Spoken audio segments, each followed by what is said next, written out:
Hey everyone, I want to do a video on the Epstein list, okay? And Pam Bondi, that everybody is mad about because she apparently gave the impression that she was going to be releasing a list, and she was going to be releasing all the investigation files, and she hasn't come through, okay? So the question now becomes why? What is she hiding? Who is she trying to protect? So I'm just kind of like thinking this through, right?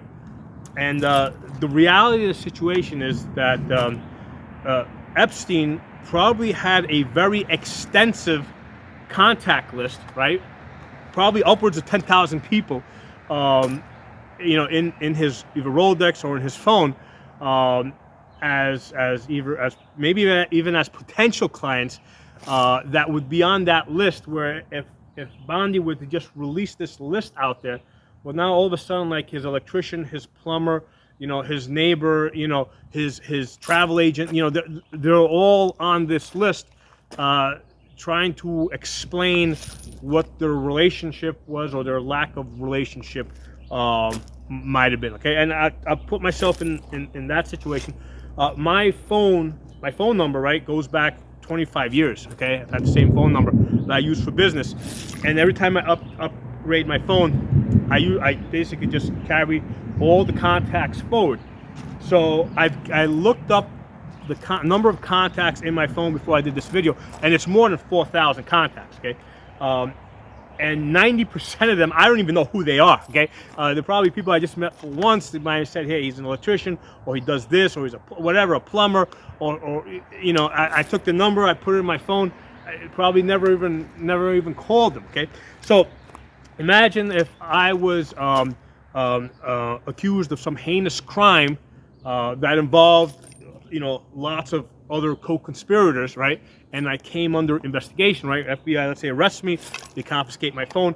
Now they got this giant list of contacts, 4,000 plus people. So what they will normally do is, okay, especially if it's a case that involves lots of co-conspirators, they're going to go down the list and they're going to look at, okay, number of times called, how frequently, from what, and they're just going to basically they're going to start scratching people off, right? Especially people that haven't called frequently, maybe people that are, on the other side of the country or in a different state.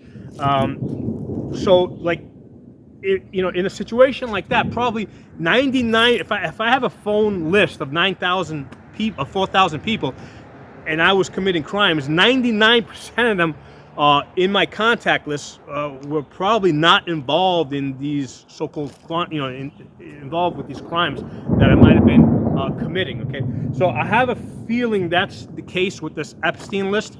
I'm sure that there's an Epstein list because I'm sure the guy had a phone, and I'm sure there were like probably 10,000 phone numbers and contacts, in his phone. Okay, or maybe the guy had a Rolodex. Maybe he was old school. He had a Rolodex on his desk. Okay, he's probably had thousands and thousands of people there.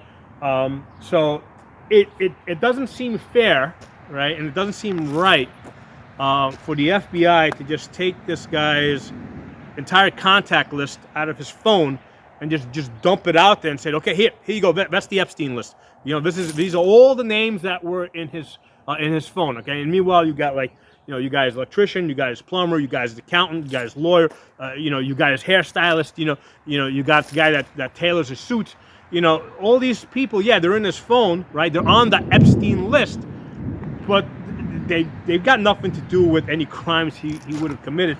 So I think that's the reason why I think they can't just dump this, just dump this list of names that he might have had as contacts, or even during the course of the investigation, maybe they selected a few of those people to go out and actually question, right? Maybe his neighbors, right? Relatives, right? Who again maybe didn't know anything about what he was doing, but as part of the normal course of an investigation, hey, these are people that either lived close to him or he did frequent business with, right? It might have been his, like I said, it might have been his electrician that went there a couple times a year, or the guy that services his air conditioner, right? You might have called him a couple times a year. Well, yeah, normal course of the investigation, they're gonna question those people just because there were multiple calls going out to those people. But it wouldn't make sense to just like, you know, if you dump the entire investigation list and all of a sudden it's like, okay, we questioned this guy, that guy, you know, but they didn't know anything. Yeah, but now, you know what? You got their names out there, and now their friends, their family, their neighbors are questioning their involvement with this guy. You know, meanwhile, the only thing that they did for him was like, you know, change the oil in his car or something, okay? So, anyway, something for you guys to think about. I do think that Bondi handled this wrong. Like, she just should have came out from the beginning and just said what I said, right? That it is, which is, I think, extremely likely and extremely logical that this guy has a gigantic contact list, probably more than 10,000 people, right? And like 99.9% of them never went to this island of his, okay?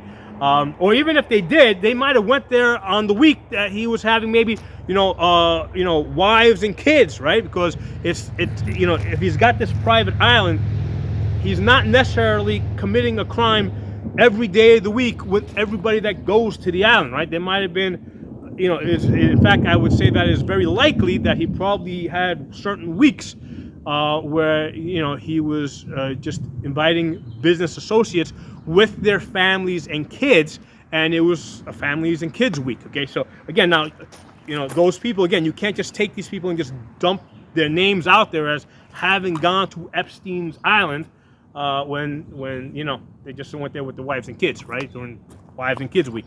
So anyway, I'm just throwing some stuff out there.